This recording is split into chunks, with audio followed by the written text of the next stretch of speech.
So in a way, computer science is mostly about instruction based, but it's never about the experience based. That's where actually data science comes into.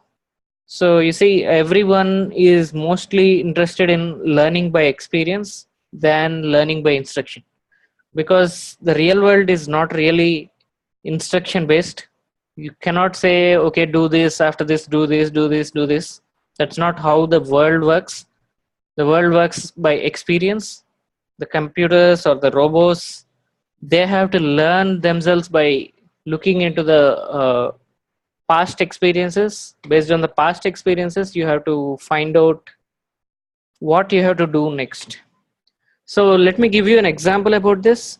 So let's say there is an age after the electricity, just after the electricity. So when electricity came into picture, people actually started to use electricity, then get the electric shocks and all those things. So let's say there is a family which actually got electric shock, and the person in charge of the family, he saw some of his members, probably his son or his daughter, to die at that moment. So what really happened here is, you don't have experience with electricity here until then, and electricity just came into the picture, and no one really got any electric shocks at that time.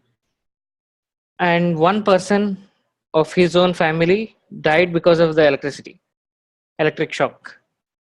Now, because that person really knew the real power of electricity, he might actually choose to discard using the electricity throughout his life. So when that happens, let's say his children, his grandchildren are instructed, saying, okay, don't use electricity from now onwards. Let's not use it. It's very dangerous. We'll die when we touch electricity. So that's how the instruction comes in first. So everyone instructs others, saying, okay, I'm not going to use electricity. You also don't use it, and likewise. So people start believing in his instructions, and then stop using the electricity for some more time. But people are not really instruction based. For some time they might believe whatever others are talking about, but at some point they are going to discard whatever they are saying, and then say, okay, I'm not going to do whatever you're saying. I'll try electricity myself. This is where actually experience based learning comes in. So when you have an experience and that experience becomes an instruction, so instruction is mostly, instruction is always dumb. You blindly follow someone. This is always dumb, and this is always intelligent.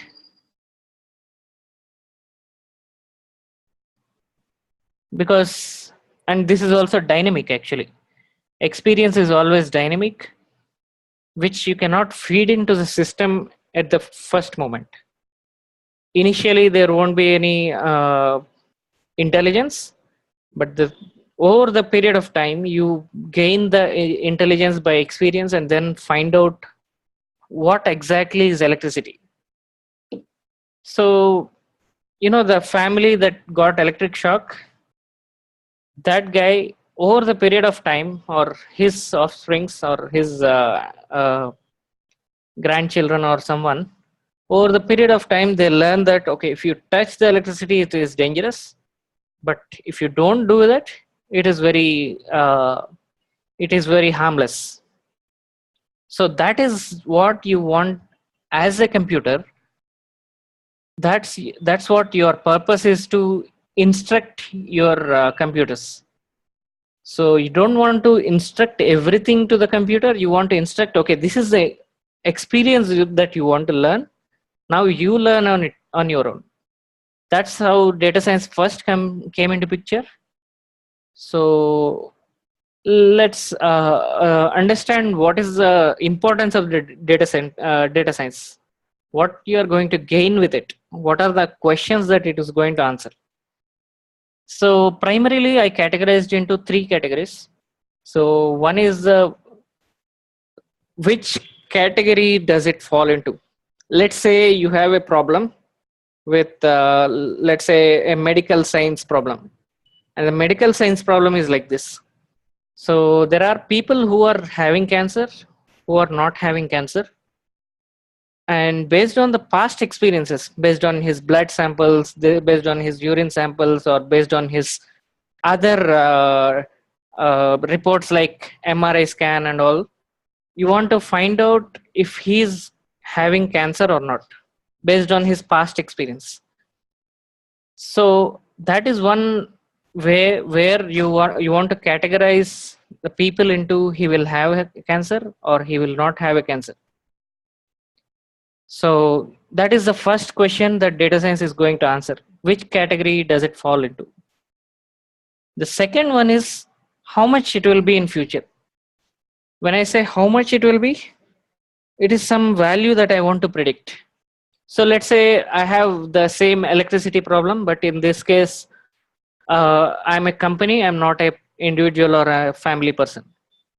So in this case, you know, as a company, I want to learn about my past electricity consumption patterns and then decide upon what is my future prediction for a particular day, how much I'm going to consume the electricity. One real-time example is Amazon. So there is an Amazon Prime Day where there is a lot of things that are going to happen on the Prime Day. A lot of purchases, a lot of transactions. So many things are going to happen in the Prime Day. If Amazon is not ready to find out what is my future, let's say tomorrow is the Prime Day. I think it happened yesterday, but let's say it is tomorrow. So let's say it is tomorrow is the Prime Day. So Amazon is now going to have a lot of traffic for their website. Now, in that case, Amazon should be actually predicting, okay, what is my energy consumption tomorrow? If they don't find out and all their electrical switches, routers, all those electrical devices, electronic devices, whatever they have, if they are not able to cope up the incoming electricity, some of them will get burnt off. That is the power of data science. Now, data science will help you decide for the tomorrow. How much is my electricity consumption is going to happen tomorrow? In fact, this is the same thing that we did a project for Facebook.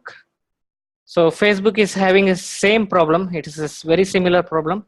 How much their electricity is going to get consumed tomorrow?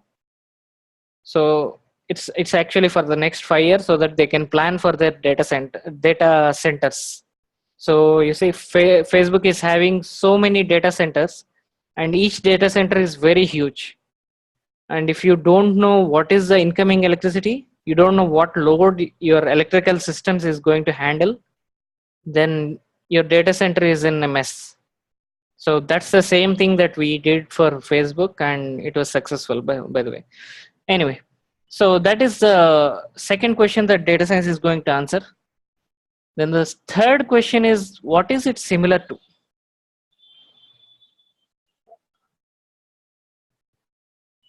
So what is it similar to? So let's say this, there is a Facebook application, and or you can do the other way, maybe Amazon again. So Amazon has a lot of people buying patterns. So if I buy some eggs, Amazon will somehow know that they're going to buy Y. How did they find out?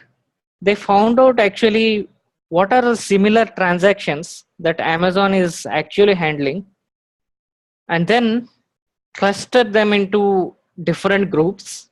Each group is having a different buying pattern. Let's say a person who is pregnant will have a different buying pattern, and a person who is a youth who is studying in a college or a school will have a different pattern. Now that patterns are what Amazon is looking for, and they club all those patterns into different groups, and then find out, okay, if I am buying, let's say, cell phone, what is the next item I will be able to buy. That's how Amazon is going to predict what are the similar items that I'm going to see in future, I mean buy in future. A similar example is in LinkedIn as well. So LinkedIn actually is looking into job postings.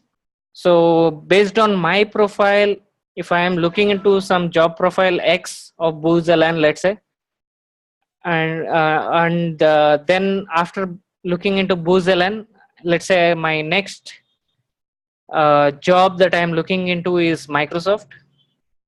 So next time, if there is any person who is looking into Booz Allen with my kind of profile, a similar kind of profile that I have, LinkedIn is going to predict, okay, people who visited this kind of job is going to also visit these kind of jobs. So that is the power of data science. Data science is actually going to drive you what you want to do. It's going to identify what is your thought process. So any questions on whatever I covered till now?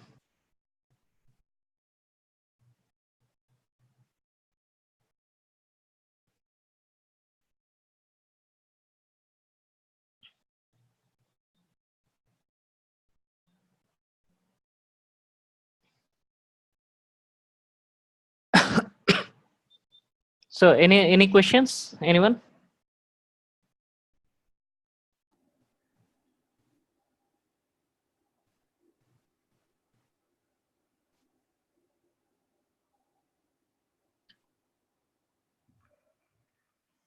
So this is like predicting, that's it, right? I mean, predicting the future of like market analysis or something. Yes, it's going to be anything. It's not just market analysis. I mean, just to So simplify, yeah, I mean, yeah. Just to give you an example, yes, market analysis is one way, one place where you're going to do this. yeah, I mean, So it was one sector, and the total data science deals with everything. Like it may be like, as you said, the social networking or anything. It may be yeah, a medical sector, anything. yeah, Just to predict pharmacy and is just the. give. So if you see, pharmacy is the biggest user of data science. Even though computer science actually started in data science, so earlier it's not data science, it's actually statistics. Now they got it renamed, rebranded and all. So data science is a new terminology given by IT people, but not, that's not the it's not a new technology or something of sort. Oh, okay. So Okay, yes. will it be manual or like all through going with computers? So it could be manual. Earlier it was manual. So only after 1980s or so, people started realizing the power of computers, and they started with all these statistical packages like SAS. If you see any statistical package, so Yeah. SAS is the one of the first. Earlier there was MATLAB and Octave, which doesn't have those many features. Mm-hmm. SAS is the first enterprise data science product. And after SAS, now R is coming into picture, which is really good, and it's open source as well. So you can download and install and use it. Mm-hmm. But all these software packages, they only provide you the instruction-based computing. Okay. So I was talking about instruction and experience, right? Yeah. So you have some instructions in R, you have some instructions in SAS, but to gain the experience, you have to learn some statistics and apply it accordingly using R. Only when you apply it using R, then you'll get experience-based learning. Okay. Yeah, actually, I'm not familiar with SAS. Actually, I didn't go through anything, but That's I'll fine. I just mean, go. I was just talking about SAS just to say that it is just an instruction. It is a Okay. simple program.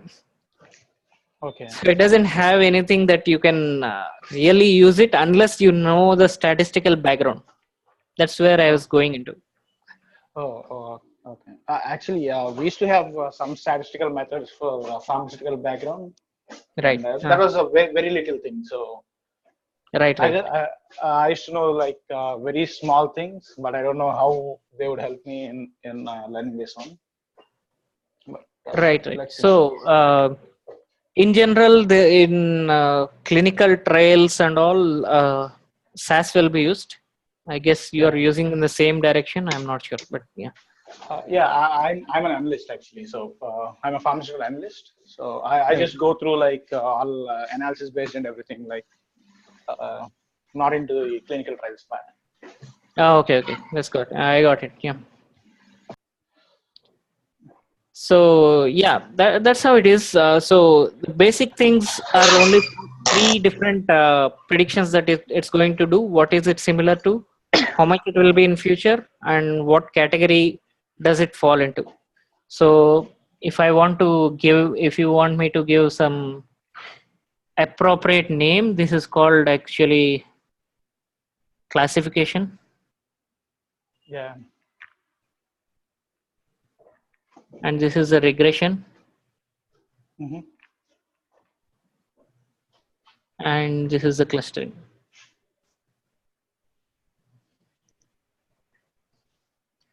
So that's how that's the real purpose of why we have to use data science. But as a person, why you have to learn it? Why learn data science? Yeah.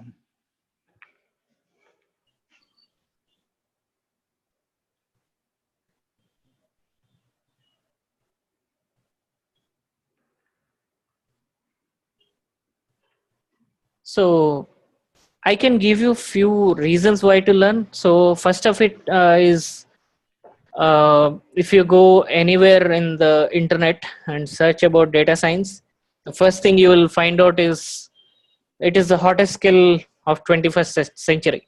It's not just for the year or for the decade, it's for the century, for the next 100 years. Hmm. So that is one reason why you have to learn, because data science is not going to die anytime soon. It's not like your C++, which is going to die after 10 years. Now if you see Java is going to die soon because there is Groovy, Scala, all the different kinds of new languages, new technologies. But data science is not going to go anywhere. It's not going to die soon, anytime soon.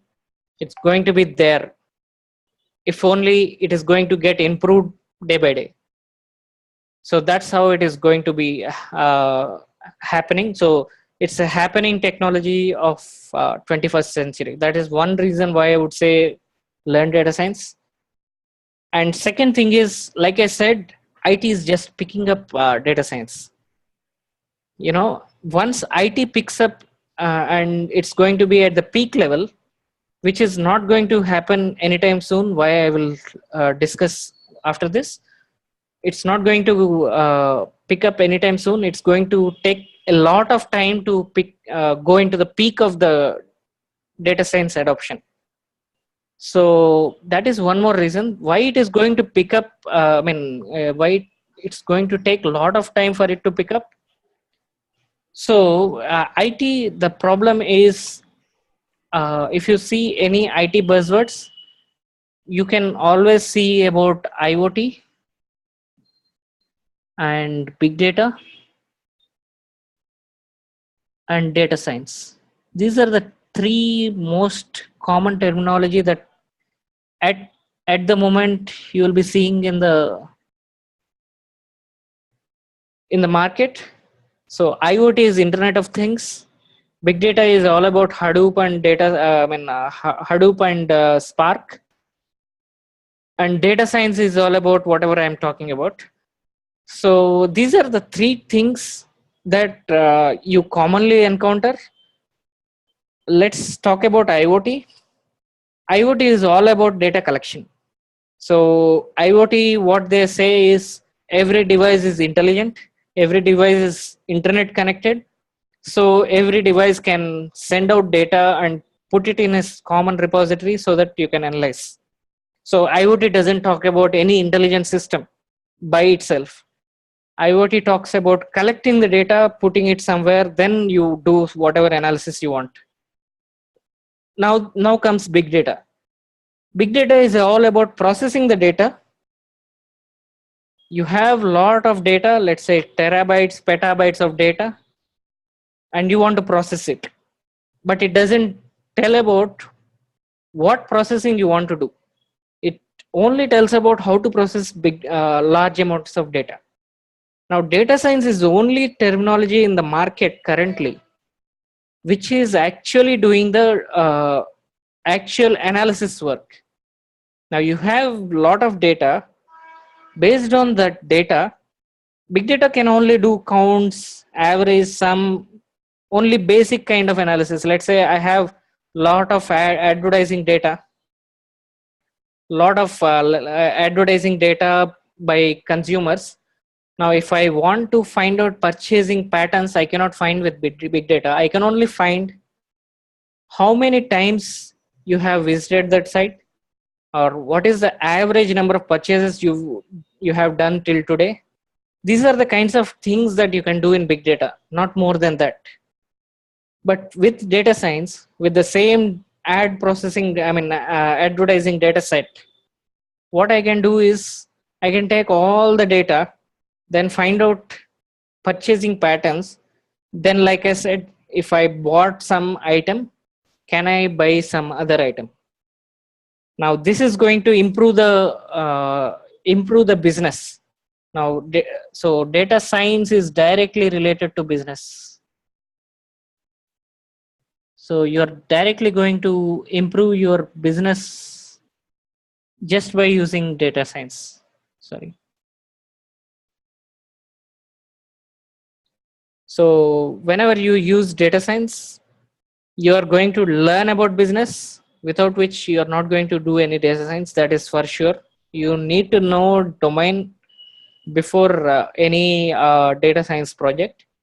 But once you know the business, how it is used, you can actually improve the business of the particular client or your employer or whoever it is, and then show that as your perspective for your future endeavors. So that doesn't happen in Java. You're just going to code whatever you want to do and then put it in your server and done, job done. You don't know who is using it and how it is useful for the business. But data science is directly related to business. You write some data science model, and that model is going to improve your business. Again, you are going to improvise your data science project. That is going to improve your business much more. So this is a cyclic process. It is not one way. So data science is given by business, and business improves by data science. This is a cycle. So that's the reason why everyone is very much interested in investing in data science. And that is the reason why you are going to earn more when you learn data science. So that's how it is. So that's the reasons why you have to learn data science. So any questions on anything like this? Whatever I covered.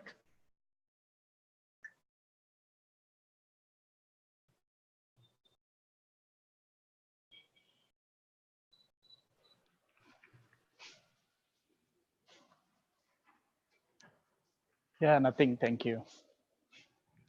Yeah, I can also show you some data scientist roles and all.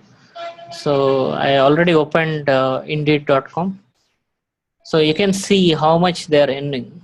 This is a entry level data scientist position where they are earning like 200K to 220K per year. So that's the power of the real data science, and it's going to only grow because IoT is in its infancy, right? Once IoT comes into picture, you will have a lot of data. And big data is also like only 7 year old, I think. It started in business, it started around 2010. It's only 2017. So big data is going to emerge even more further. So once these two come into picture, data science is going to play a much higher role than anyone ever saw. I So think right nowadays they're now, not. I think yeah, nowadays they're not using Hadoop, right? yes, They're yes, using because Spark. that's true. That's true because Yeah, Hadoop is going to have a lot of performance problems. yeah. I just heard that regarding this one on big data. They're Right. now most of the top companies are using this Spark. Spark. Yeah. Yes, yes. In fact, I am using Spark.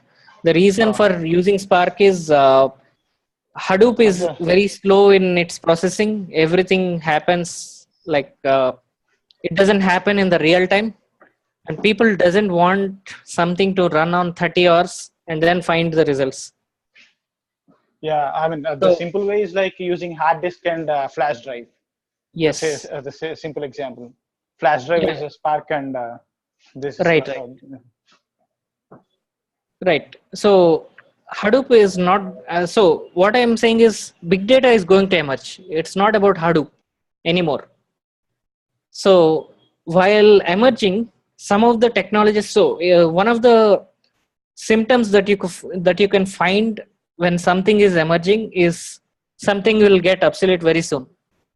So Hadoop got obsolete very soon, and something else came in. It means that the technology is emerging, right? So it's going, maybe Spark is going to die and something else is going to come. It only means that your big data technology is going to improve further. So the moment big data technology is going to improve further, you have better processing tools, and the moment you have better processing tools, data science is going to play a much higher role. So if you see the stack of all these collection of technologies, so IoT is at the end for collecting the data, and then comes big data, and at the top of the stack, data science will play a higher role. So anytime any of these technologies are going to get replaced and some newer and better technologies are coming in, data science is going to play a better role. That's how the stack is going to work.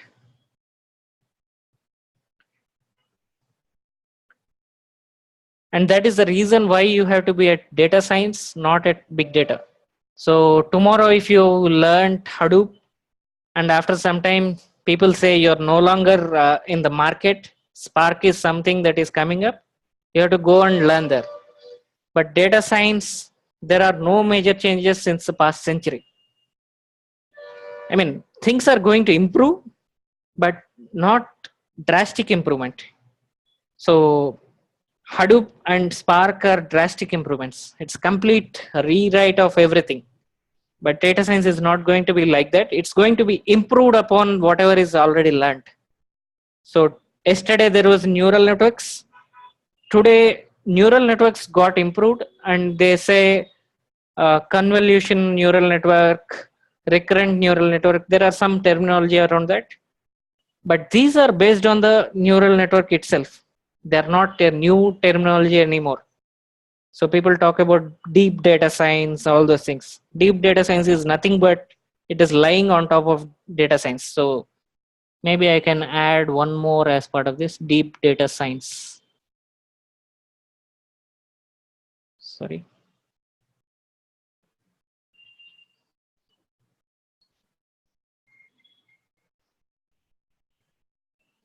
Now, deep data science is going to lie on top of data science, but still the underlying concepts never changed because it is based on the mathematical proofs. So mathematics never changes, only computer science changes.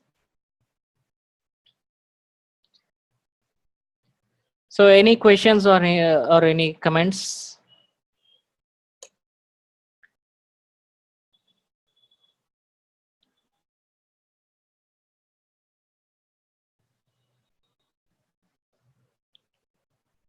By the way, looking at the Indeed, you can find out what are the tools and techniques what you need as part of the data science role. Let me open it.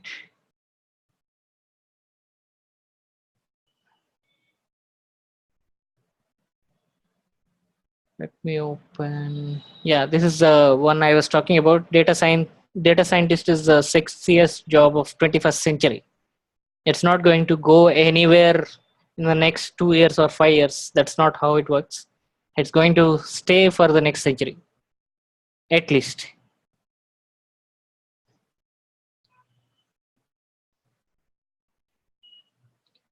Okay, this guy is not going to show anything.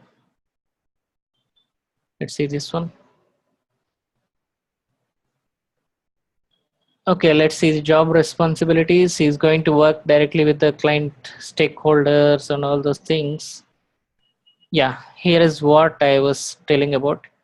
So we'll be covering linear and logistic regression, support vector machines, ensembling, clustering, neural networks, everything. We're going to cover, I mean, we're not going to leave anything. But what we are going to do as part of this course, let me tell about the course as well. I think I'm just talking about data science, not our course. So our course is like, we'll talk about more about learning all these predictive models by hand. You know, the power of learning by hand is like, let's say um, you're going to learn, let's say, a logistic regression model. You don't have to understand what it is now, but it's definitely a lot of mathematics behind the scene and a lot of computation. And if you know learning the logistic regression by hand, tomorrow any technology could come. So I was telling about technologies versus the data science, right? So even data science, you have to use technologies. It could be like R or Python or even Spark. Spark is coming up with a beautiful library called MLlib. They are having very good support on machine learning and data science. But you be it anything, ultimately, if you are ready to learn everything using a pen and paper, you don't have to learn R and Python and big data, all those things separately. Your learning will come at a time.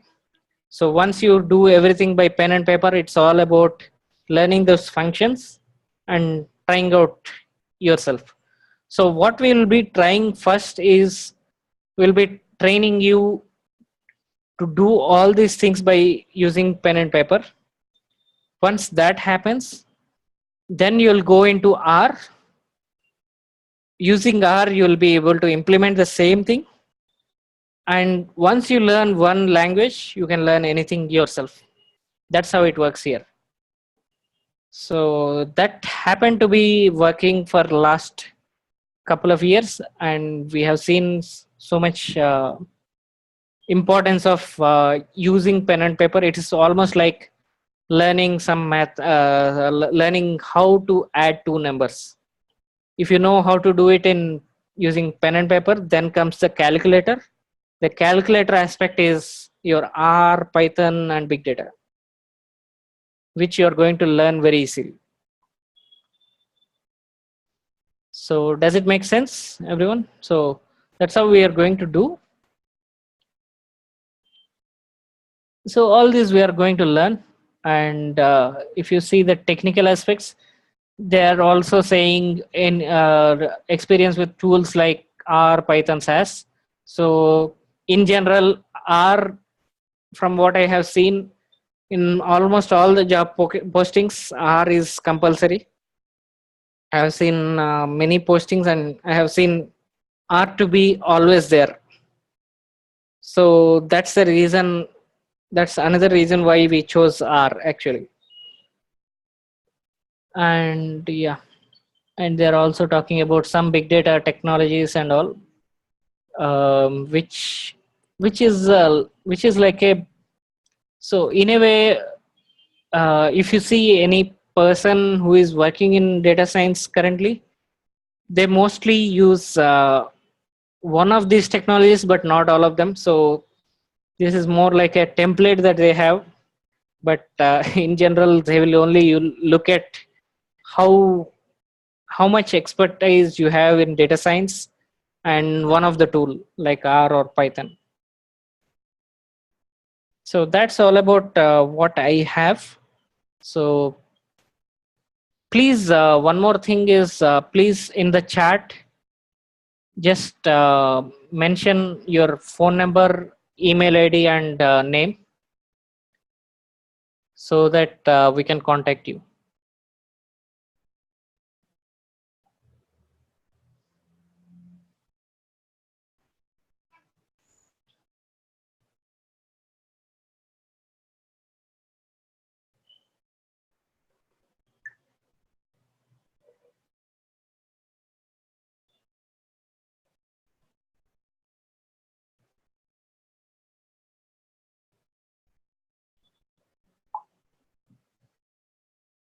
Pratham, are you there?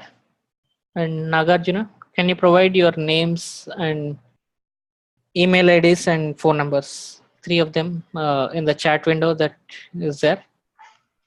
Yeah, I couldn't find the chat window. You'll be finding there will be a 3 dots with more. Yeah, but I got only raise hand or disconnect audio. Okay. So how would we share? So let me provide my email ID. At the bottom of the screen, you will be finding some chat. Are you not able to find? No. Yeah, I got it. Yeah, it will be like invisible, but if you mouse over, it will come.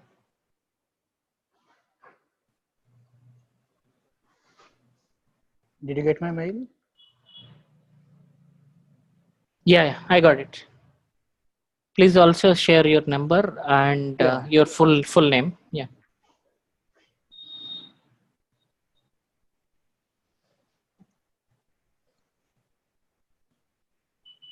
Pratham, are you there?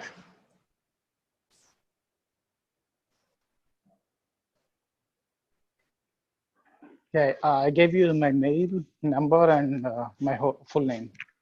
Sure. Yeah, that's good. Yeah, thanks for that. So there will be classes from tomorrow. So it will be 8:30 to 10:30 p.m. EST. So if you're interested to join, you can join from tomorrow with the same Zoom ID. Okay. Yeah. So it will be 8:30 to 10:30 EST, and PM, right?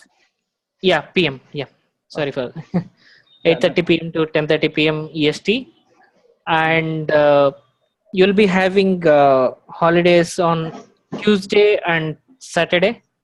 Sorry, Tuesday and Friday. So including weekends, you'll be having classes, and it will be for 2 hours a day. Okay. There's no chance of having it in the morning? No, this is a fixed time actually. Okay, no problem. Okay, so Sumaya also shared me.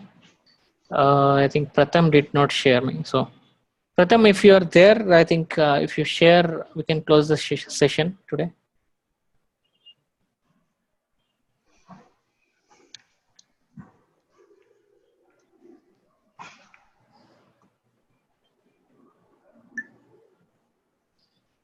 Yes, he is not there.